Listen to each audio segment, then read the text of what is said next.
Hello everyone, എല്ലാവർക്കും AZB അക്കാഡമിയുടെ പുതിയ വീഡിയോയിലേക്ക് സ്വാഗതം. നിങ്ങൾക്ക് എല്ലാവർക്കും സുഖമെന്ന് വിശ്വസിക്കുന്നു. അപ്പോൾ നമ്മുടെ കഴിഞ്ഞ വീഡിയോയിൽ തിരുവിതാംകൂർ ദേവസ്വം ബോർഡിൻ്റെ നോട്ടിഫിക്കേഷൻ വരാൻ പോകുന്ന കാര്യവും അതേപോലെ തന്നെ സിലബസുകൾ എങ്ങനെയായിരിക്കണം, ഏതൊക്കെ രീതി നമ്മൾ പഠിച്ചിറങ്ങുന്നതിനെക്കുറിച്ചുള്ള കാര്യങ്ങൾ എന്ത് ചെയ്തു നമ്മൾ കഴിഞ്ഞ വീഡിയോയിൽ നമ്മൾ ഡിസ്കസ് ചെയ്തിരുന്നു. നമ്മൾ ഈ വീഡിയോ വന്നിരിക്കുന്നത് ചില ഒരുപാട് എന്ത് ചെയ്യുക ഡൗട്ടുകളും മറ്റും നിങ്ങൾ പറഞ്ഞിരുന്ന അതിൻ്റെ അടിസ്ഥാനത്തിൽ, അതായത് എന്താണ് ഏതൊക്കെ വയസ്സുള്ളവർക്ക് എന്ത് ചെയ്യുക അപേക്ഷിക്കാൻ പറ്റും, എന്തായിരിക്കും അതിൻ്റെ പേ സ്കെയിൽ, ഓക്കെ ഏത് സൈറ്റിലാണ് അത് അറിയാൻ പറ്റേണ്ടത്, ഓക്കെ ഏത് സൈറ്റിൽ നമുക്ക് അറിയാൻ പറ്റും, ഓക്കെ അടുത്ത കുറച്ച് കാര്യങ്ങൾ എന്ത് ചെയ്തു നമുക്ക് വന്നിരുന്നു. അപ്പോൾ അതിനെക്കുറിച്ച് നമ്മൾ എന്ത് ചെയ്യുന്നത് ഈ വീഡിയോയിൽ നമ്മൾ ഡിസ്കസ് ചെയ്യുന്നത്. ഓക്കെ ആണല്ലോ. അപ്പോൾ എന്ത് ചെയ്യുക ആർക്കൊക്കെ അപേക്ഷിക്കുക എന്നുള്ള കാര്യങ്ങൾ മറ്റും എന്ത് ചെയ്യും നമ്മൾ ഈ വീഡിയോയിലൂടെ പറയുന്നതായിരിക്കും.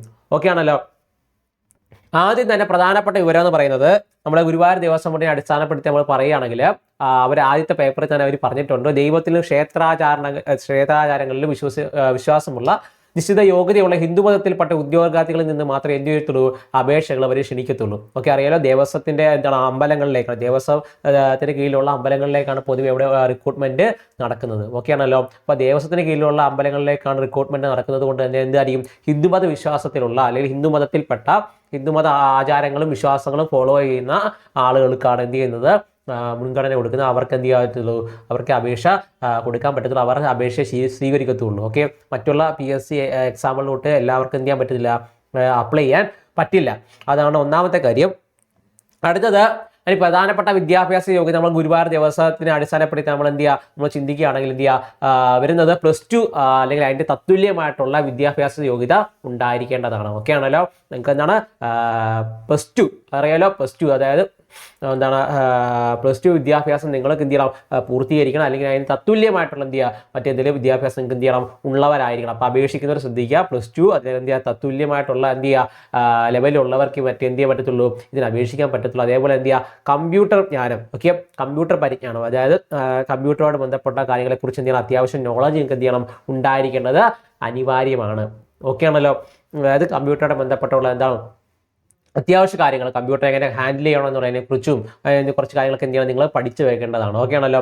അതേപോലെ നിങ്ങൾക്ക് എന്ത് ചെയ്യുക ഇത് ഏത് സൈറ്റാണെന്നുള്ളതിനെ കുറിച്ച് ഒരുപാട് ഡൗട്ടുകളും മറ്റും ഉണ്ടായിരുന്നു. അതായത് PSC ആണോ, PSC അല്ല നടത്തുന്നത്. ഓക്കെ ആണല്ലോ. PSC അല്ല നടത്തുന്നത്, ഏകദേശം അതേ രീതിയിലാണ് പക്ഷേ എക്സാമിന് പോകുന്നത്. ഓക്കെ കേരള ദേവസ്വം റിക്രൂട്ട്മെന്റ് ബോർഡാണ് അതിൻ്റെ എന്താണ് പരീക്ഷയും മറ്റു കാര്യങ്ങളും നടത്തുന്നത്. ഓക്കെ അതിനെക്കുറിച്ച് ഡീറ്റെയിൽസ് നിങ്ങൾക്ക് എന്ത് ചെയ്യാൻ പറ്റും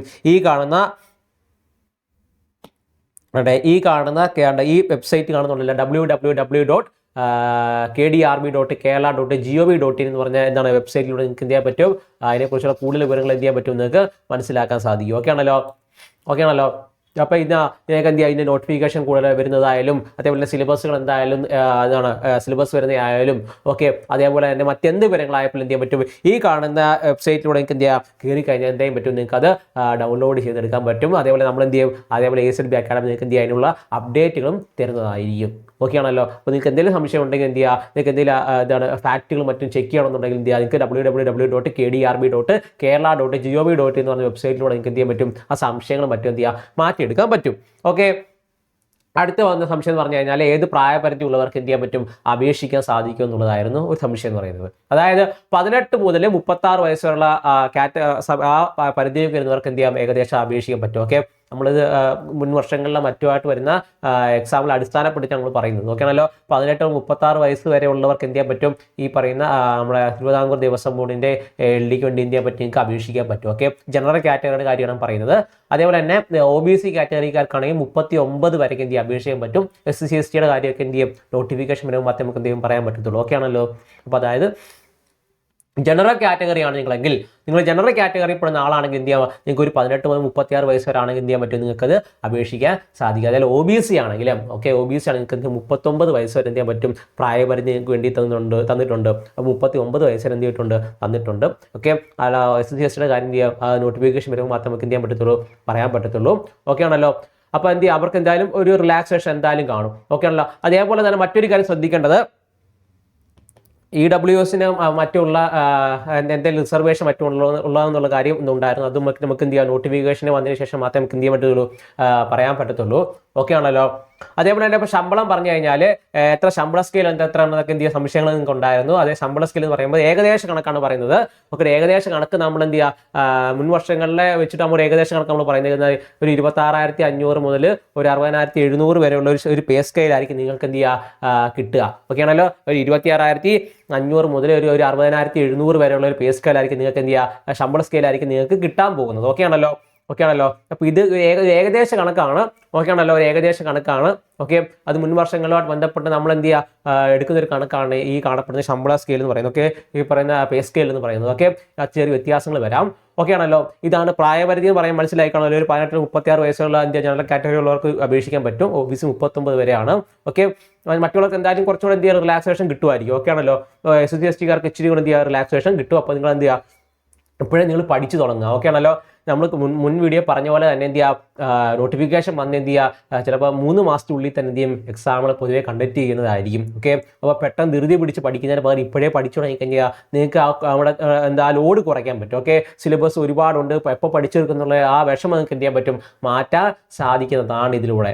ഓക്കെ ആണല്ലോ. അപ്പോൾ എന്ത് ചെയ്യുക ഇപ്പോഴേ പഠിച്ചു തുടങ്ങുക. ഓക്കെ, സിലബസ് ഒക്കെ ഏറെക്കുറെയൊക്കെ എന്ത് ചെയ്യുക ഗുരുവായൂർ ദിവസം കൊണ്ട് വളരെ സിമിലർ ആയിട്ടായിരിക്കും ഇതേപോലെ എന്താണ് പൊതുവേ സിലബസുകൾ മറ്റും വരുന്നത്. ഓക്കെ, അപ്പോൾ ഇതിനെ അടിസ്ഥാനപ്പെടുത്തി തന്നെ എന്ത് ചെയ്യുക പഠിച്ചു പോവുക. പറഞ്ഞ ബേസിൽ നിന്ന് തന്നെ എന്ത് ചെയ്യുക പഠിച്ച് വരാൻ ശ്രമിക്കുക. ഓക്കെ ആണല്ലോ. അപ്പോൾ പ്രായത്തിൻ്റെ ഒരു ഏകദേശം നിങ്ങൾക്ക് ഒരു വിവരം കിട്ടിയിട്ടുണ്ടല്ലോ. അപ്പോൾ എന്ത് ചെയ്യുക നിങ്ങൾക്ക് അതിനെക്കുറിച്ച് എന്ത് ടെൻഷൻ അടിക്കാൻ നിങ്ങൾക്ക് എന്ത് ചെയ്യുക പഠിച്ച് ഇനി തുടങ്ങേണ്ടത് ആണ്. ഓക്കെ ആണല്ലോ. അതേപോലെ നിങ്ങൾ ഇതിനെക്കുറിച്ച് എന്ത് ചെയ്യുക അറിയത്തില്ല എങ്ങനെ പഠിച്ചു തുടങ്ങുമെന്ന് അറിയാൻ വയ്യാത്ത ഒരാളാണെങ്കിൽ എന്ത് ചെയ്യുക നമ്മുടെ AZB അക്കാഡമി തിരുവിതാംകൂർ റിലീസ് ചെയ്യുന്ന ഒരു ലോങ് ടൈം ബാച്ച് ആരംഭിച്ചിരിക്കുകയാണ്. ഓക്കെ ആണല്ലോ. ലോങ് ടൈം ബാച്ച് ആരംഭിച്ചിരിക്കുകയാണ്. നിങ്ങൾക്ക് എന്ത് ചെയ്യാൻ പറ്റും ഇതിനകത്ത് നിങ്ങൾക്ക് ഫുൾ സിലബസ് എന്ത് ചെയ്യാൻ പറ്റും കവറേജ് ചെയ്യുന്നതായിരിക്കും. ഒക്കെ ഫുൾ സിലബസ് കവറേജ് ഉണ്ടായിരിക്കുന്നതാണ്. അതേപോലെ ലൈവ് ക്ലാസ്സസ് എന്ത് ചെയ്യുക നിങ്ങൾക്ക് വേണ്ടി തരുന്നതാണ്. അതേപോലെ ലൈവ് കിട്ടാത്തവർക്ക് വേണ്ടി ഓക്കെ എന്തെങ്കിലും ജോലി തിരക്കുണ്ട് നിങ്ങൾക്ക് ലൈവ് എന്ത് ചെയ്യാൻ കാണാൻ പറ്റില്ല. ഓക്കെ, ചില എന്താണ് പേഴ്സണൽ ആയിട്ടുള്ള വിഷയങ്ങളൊക്കെ ഉണ്ട്. അതുകൊണ്ട് ലൈവ് ചിലപ്പോൾ അറ്റൻഡ് ചെയ്യാൻ പറ്റിയില്ലെങ്കിൽ റെക്കോർഡ് ക്ലാസ്സുകൾ പ്രൊവൈഡ് ചെയ്യുന്നതാണ്. അതേപോലെ ഫുൾ സിലബസ് കവറേജ് ചെയ്യുന്നതാണ്. അതേപോലെ എന്ത് ചെയ്യുക നിങ്ങൾക്ക് ഡൗട്ടുകളുണ്ട്. ഓക്കെ, ചില പോർഷൻ നിങ്ങൾക്ക് ഡൗട്ടുകളുണ്ടെങ്കിൽ ഡൗട്ട് ക്ലിയറൻസുകൾ എന്ത് ചെയ്യുക ഉണ്ടായിരിക്കുന്നതാണ്. ഓക്കെ ആണല്ലോ. ഡൗട്ട് ക്ലിയറൻസ് എന്തായാലും തന്നെ നമുക്ക് എന്ത് ഡൗട്ട് ഏത് ഡൗട്ട് ആയപ്പോൾ നമ്മൾ എന്ത് ചെയ്യും അത് ക്ലിയർ ചെയ്ത് തരുന്നതാണ്. അതേപോലെ എന്ത് ചെയ്യുക സ്പെഷ്യൽ സെക്ഷൻസ് ഉണ്ട്. അതേപോലെ എന്ത് ചെയ്യുക പ്രീവിയസ് ഇയർ ക്വസ്റ്റ്യൻസ് ഓക്കെ പഠിച്ചത് എന്ത് തന്നെ ആയിക്കോട്ടെ അതിൻ്റെ പ്രീവിയസ് ഇയർ ക്വസ്റ്റ്യൻസ് എന്ത് ചെയ്യാൻ പറ്റും നിങ്ങൾക്ക് ഡിസ്കസ് ചെയ്യാൻ പറ്റുന്നതാണ്. ഓക്കെ ആണല്ലോ. പ്രീവിയസ് ഇയർ ക്വസ്റ്റ്യൻസ് നമ്മൾ ഇവിടെ തന്നെ എന്ത് പഠിപ്പിച്ച് നിങ്ങൾ സെറ്റാക്കി തരുന്നതാണ്. ഓക്കെ, അതേപോലെ അതിൻ്റെ മോക്ക് ടെസ്റ്റുകൾ പ്രൊവൈഡ് ചെയ്യുന്നതാണ്. ഓക്കെ, അപ്പോൾ നിങ്ങൾക്ക് ഈ ബാച്ചിലേക്ക് ജോയിൻ ചെയ്യണമെന്നുണ്ടെങ്കിൽ അത് നമ്മുടെ AZB അക്കാഡമിയുടെ ആപ്പ് നിങ്ങൾക്ക് എന്ത് ചെയ്യാൻ പറ്റും പ്ലേ സ്റ്റോറിൽ ആപ്പ് സ്റ്റോറിൽ നിങ്ങൾക്ക് ഡൗൺലോഡ് ചെയ്യാൻ പറ്റും. അതല്ല നിങ്ങൾക്ക് എന്തെങ്കിലും എൻക്വയറീസ് ഉണ്ട് അപ്പോൾ ഈ ബാച്ചിനെ പറ്റി നിങ്ങൾക്ക് എന്തെങ്കിലും എൻക്വയറീസ് ഉണ്ടെങ്കിൽ എന്ത് ചെയ്യാം ഈ കാണുന്ന നമ്പറിലേക്ക് അല്ലേ 9995467246 എന്ന നമ്പറിലേക്ക് നിങ്ങൾക്ക് എന്ത് ചെയ്യാം കോൺടാക്ട് ചെയ്യാവുന്നതാണ്. ഓക്കെ, നമ്മൾ എപ്പോഴും നമ്മുടെ സർവീസ് എപ്പോഴും എന്ത് ചെയ്യും നിങ്ങൾക്ക് വേണ്ടി എന്ത് ചെയ്യും ഓൺ ആയിരിക്കുന്നതാണ്. ഓക്കെ ആണല്ലോ. അപ്പോൾ നിങ്ങൾക്ക് എപ്പോൾ വേണമെങ്കിലും എന്ത് ചെയ്യുക വിളിച്ചതിനെക്കുറിച്ച് അന്വേഷിക്കാവുന്നതാണ്. ഓക്കെ, അപ്പോൾ ഈ വീഡിയോ കണ്ടിട്ട് നിങ്ങൾക്ക് എല്ലാവർക്കും നന്ദി രേഖപ്പെടുത്തുന്നു. നന്ദി.